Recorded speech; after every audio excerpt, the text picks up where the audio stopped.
Hey, this is Sam here with DrivePhase Consulting, where we've saved our clients over $1 million in app development costs using no-code tools. So today I wanted to address a question I get probably most often, and I see a lot in different forums, of which no-code platform should I use for my project. And, there's no right answer in most cases, but today what I wanted to do is maybe provide a framework on maybe how to make that decision. And I'm going to address the answer using 5 main no-code tools. There are many, many, many more than that. These are ones that I've used personally and kind of vetted. And so, that's kind of how I'm going to frame my answer, but there are many more. I'm going to mention a few more on the next page that I didn't address in this video, or I don't address in this video, but are still good choices. I'll explain why I didn't include them. So WeWeb is the first tool. Flutterflow is the second tool. Webflow is the next one. Xano is the next one, and then Bubble is probably one of the most well known of the ones I cover today.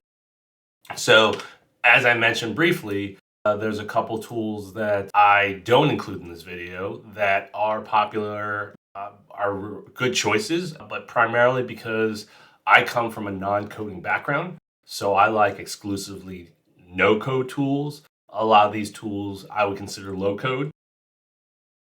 And so that's particularly true for Toddle and Supabase. So Toddle, I would say, is kind of equivalent to WeWeb in this video, and Supabase is, kind of an equivalent to Xano in this video. So if you do have a little bit of a coding background, I know people with coding background tend to like Toddle and Supabase. So you could kind of, I think I see those as equivalents in the video. So you could consider those in the areas where I think WeWeb and Xano are good options. Wiz is the other one I don't include here. Wiz is a no-code tool that you can layer on top of Webflow to build some functionality.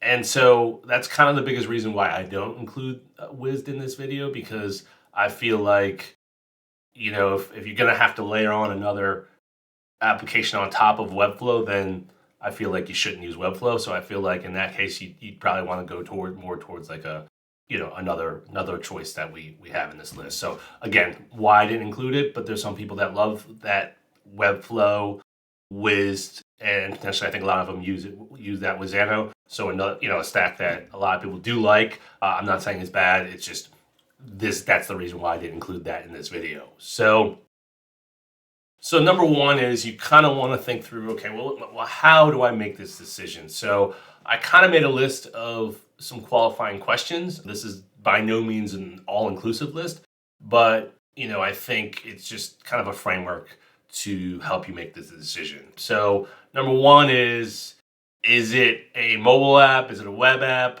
Marketing website, e-commerce platform? Is it an internal dashboard tool? That there's some platforms within the list that I kind of started with on the previous page that, kind of lend themselves to one or more of those options. And then really very much related to that question is, are you just doing mobile? Are you just doing web? Or is it a mixture of both? Because that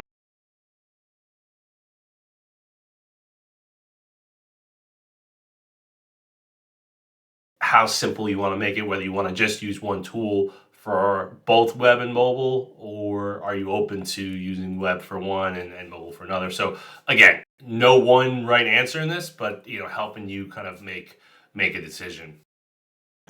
What's the level of complexity for this project? Does it have a lot of APIs? Is there a lot of data processing that you need? Is there a lot of data in general that you need? And then kind of related to that, how many users do you anticipate? Whether at launch and then over the next year or two. And, one thing I want to mention is a lot of times, talking to founders and even myself, a lot of times you're making a decision on what if this thing blows up. And the reality is, I tell people, hey, you've got no users right now. And so you don't want to overplan for, having 1 million users. Not to say that you don't want to be prepared for it, but you want to kind of make that decision from the standpoint of where are you today and where do you think you'll be in the next year or so. And then from there, are you going to need a lot of integrations with third-party APIs? Kind of the more APIs that you need and the more complex APIs that you'll need, that definitely has an effect on what platform might work best for you. The design, how important is kind of having kind of finite level of design of the kind of user interface, that front end piece of it, whether it's a marketing website or a dashboard. Is it hugely important that it looks exactly the way you want to from your Figma design? So that's going to have an effect on what tool might be best for you. What's the technical ability of your team? So generally speaking, the tools that are more customizable are definitely, you're able to build a higher level app. But generally speaking, I would say kind of the rule of thumb is the more customizable the workflows within a no-code platform, the higher level of technical ability your team needs to have. So, kind of keep that in mind. What is your budget? And also, I think what's important here, particularly when it comes to Bubble, is what is your budget today and what is your budget when you are scaling? Because I think that can also affect. And again, I think the biggest area where this has an impact is Bubble's kind of a workflow pricing plan. The budget can change very quickly, and so I think it's important to kind of know where you're trying to go with the app ultimately. And then what are your time constraints? There are some platforms that I think have more scalability to it, but may take a little bit longer to build up front. And so that again might affect what platform might work best for you. So again, related to that last point, are you looking to build this just purely for validation purposes from an MVP standpoint? Or are you looking to build it also for MVP purposes, but are you also looking to give yourself the flexibility to be able to scale beyond that if you start to scale quickly? So, and I have some thoughts as to what platforms would kind of work better in those situations. Do you need a robust backend to handle logic or data processing? So there are definitely platforms that work better in that environment, where if it's a lot of data processing or some complex backend workflows, I definitely think there are some platforms that maybe handle those things a little bit better. And the next question is a big one, especially for a lot of projects that we've been working on recently, is does your project involve PHI or protected health information? And typically that means you need to be HIPAA compliant, or there are other security concerns where kind of the database certifications are really important. That might be true for some financial services needs as well, where you're handling a lot of sensitive data. So that's going to have an impact on what platform might work best. The other one that's a big deal is the vendor, what a lot of people refer to as vendor lock-in. I did a video on this probably a couple weeks ago or months ago. It all blends together at this point. Are you comfortable with that? Or do you really want to maintain that flexibility? So that's going to be important to you. So I want to really stress that once you ask yourself these questions, it's not a black and white answer where you're going to get, you'll be able to spit out and say, hey, this is the right platform for you. It's really dependent on a number of factors. And so that's why I created this matrix, because it's really going to be affected by the relative importance of those different criteria that you kind of asked yourself about in those previous questions that I mentioned. And so one of the things you're going to have to do is, after you ask those questions, I think you're also then going to have to go through that list and prioritize what's most important to you, and maybe what are some areas where you could compromise and maybe not get exactly what you're looking for. You might find exactly what you're looking for, but again, there might be some factors that might, you might say, hey, these platforms are really good for these things that I want, but maybe not as strong in these areas. So I think, again, you're going to have to go through and prioritize what is most important to you, and then go from there, and then just kind of evaluate. And like I said, it's a matrix. So I think you're going to come up with your own kind of, I used to I have an education background, so there's this concept of a rubric, right? So you kind of maybe create a scoring system for yourself and saying, okay, these are the most important things. So maybe these, I want to give more points in these areas. So let's kind of go through real quickly on this. So number one is, okay, what kind of project are you doing, right? And so is it a web app? Is it a mobile app? Is it an internal tool? Is it an external tool? Is it kind of a marketing, more of a marketing type of use case, or is there going to be a lot of data related to it? So number one, Flutterflow, primarily best for mobile apps, more native mobile apps in particular. And so, it can do web-based as well, but its strength is really on mobile apps. So if you're doing a mobile only, Flutterflow definitely is an option for you. WeWeb is primarily a web app based, but very scalable. So only a front end. So so basically kind of the user interface. So you will need some sort of back end. And in this case, you're looking at primarily Xano. So WeWeb and Xano is typically kind of the no code stack that we pair together. And so really good for more complex web apps, a lot of scalability. I think security, the way a lot of things are designed, I think it's good for security. And so, again, I think something that's a little bit more scalable versus some of the other options that we're talking about. So Webflow, I look at Webflow as just a more modern version of WordPress. There is a little bit more to it, but I look at this as a really good tool to build really beautiful marketing websites or e-commerce websites or blog websites or informational type websites. It's not as good if you've got some real functionality that you want to build into and workflows you want to build into your app. And so I think that's something to keep in mind. I mean, and also keep in mind, if that's your use case, then you've got options like a WordPress or even a Wix. I just find that Webflow makes, I think more beautiful websites, and so that's why I'm a big fan of Webflow. If that's what if that's what we're working on. Bubble is probably one of the most well-known tool on the list.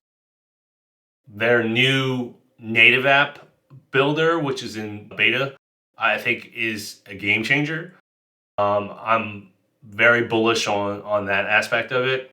But what I will say is, the biggest challenges that I've seen with Bubble is the workflow pricing is very unpredictable. Like you really don't know. I mean, you can get a rough idea, but you really don't quite know how many workflow units you're going to spend until you've built it. There are ways to optimize that, but again, it's just, kind of planning around the workflow pricing becomes a big piece of your build, which I think is unfortunate. The other area is the scalability of the backend in particular. As you get more users, as you get more data, it does slow down, particularly because it's a shared instance. Bubble does have a dedicated instance option, which is their enterprise version, but I think it starts something in the neighborhood of $2,500 a month. So the majority of the clients that we work with, that's kind of not really a viable option for them. So I really think that Bubble is a fantastic tool because you've got front end and back end. It makes it really quick to build most apps because it's just, with WeWeb and Xano, you have to kind of create a separate API call for, to create data, to read data, to update data, to delete data.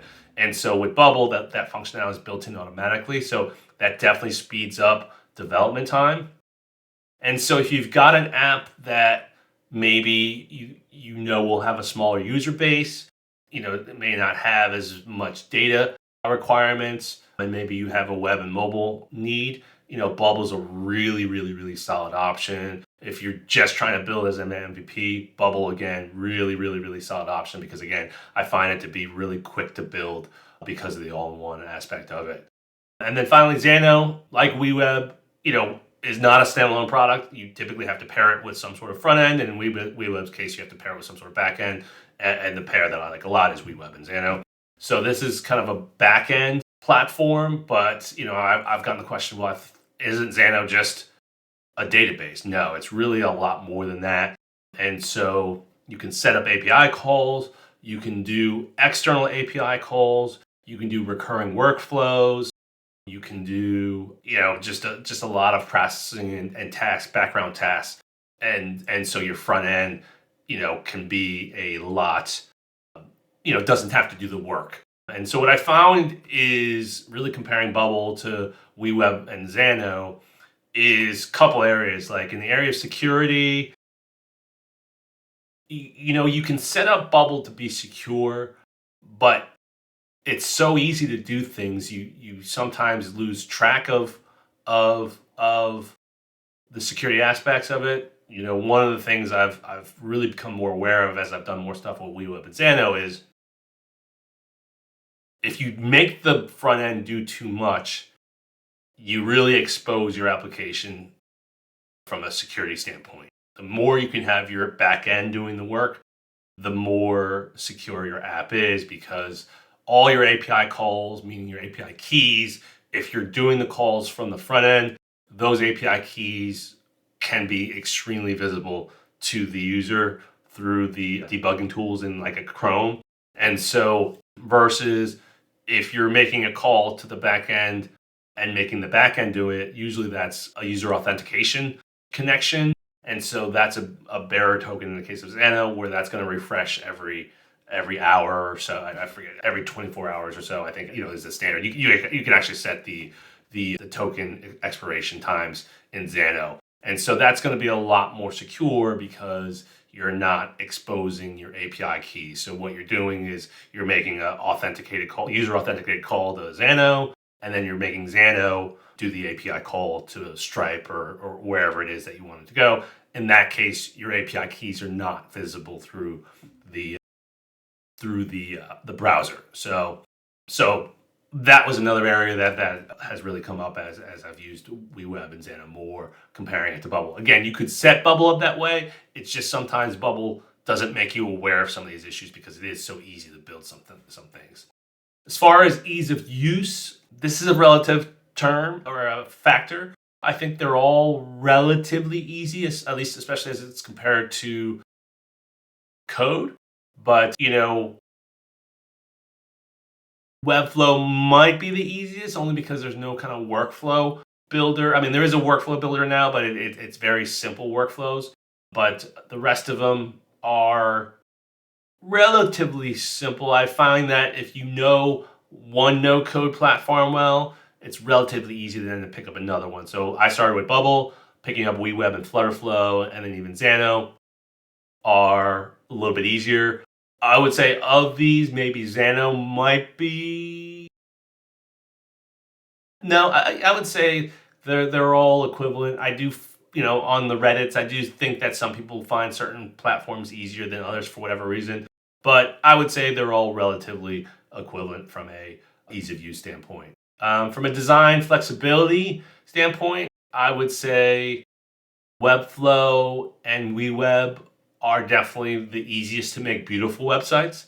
Flutterflow and Bubble maybe a little bit more so than Flutterflow. Flutterflow has a lot of pre-done widgets that you can customize, but I think that the pre-done widgets make it easier to build, but a little bit harder to customize. So I think Bubble may be a little bit more customizable than Flutterflow in my opinion. And then Xano, there's really no design flexibility involved because there's no front end. But I will say that you can customize the backend pretty extensively.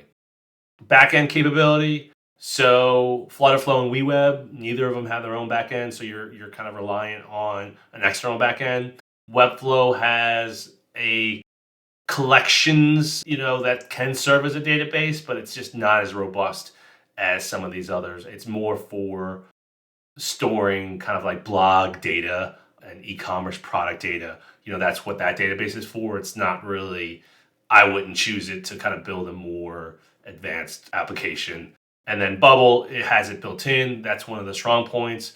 But again, if you're on kind of the lower tier plans where you're in a shared instance, it does struggle to scale a little bit as you get more users, as you get more data. Xano is designed to be scalable. It's a comprehensive backend. You're getting a dedicated instance. There's a lot of security certifications with Xano, so you're getting a pretty robust enterprise level backend. As far as API integrations, they all have kind of built-in API integration builders. I would say Webflow is probably the weakest. Flutterflow can get the job done, but Webflow just isn't designed for that, for API integration. So, I would say, the other ones, I think WeWeb, Bubble, and Xano are designed for, more intense API integrations. You can pretty much integrate anything.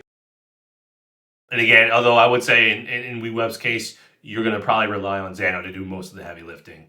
I personally think if you design it right, WeWeb shouldn't be doing a lot of the API integration work. As far as scalability, I would say I would rate Xano as the highest. I would also say WeWeb scales pretty well. The rest of them scale decently. Bubble is where I personally think it struggles a little bit as you get to higher data usage and kind of concurrent users. Bubble can scale a little bit, but for a lot of applications, Bubble can do just fine. The other thing that makes scalability an issue with Bubble is the workflow pricing, because as you do scale, you're going to use more workflow units. That cost can go up very, very significantly, very quickly, and in a somewhat unpredictable way. So that's been an issue. So as far as performance, it's kind of similar to what I just talked about.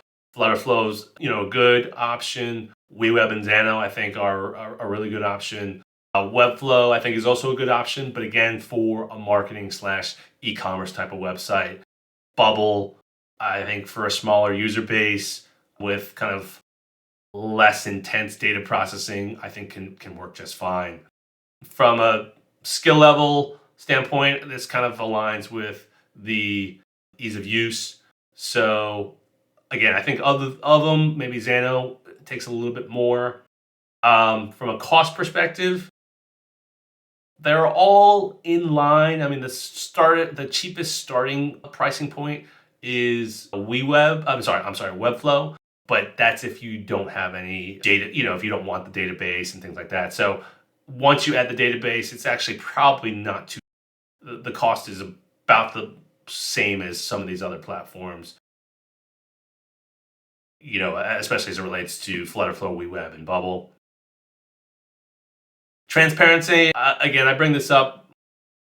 I do love Bubble. It was the platform that I started on, but I will say that the workflow pricing has made the decision harder as to when to use Bubble, because it just can be a little bit unpredictable. And again, you have to take the time to then optimize the workflow, which isn't a bad thing. I think all apps should really do it in some way, because you still have performance issues where if you optimize workflows, you're going to improve performance. But in this case, it can be very expensive if you haven't done it correctly. So that's where, again, if you have a simpler app, you're doing MVP for validation purposes, Bubble can be a really, really good tool because it's so quick to get up, just because, you've got everything kind of all in one.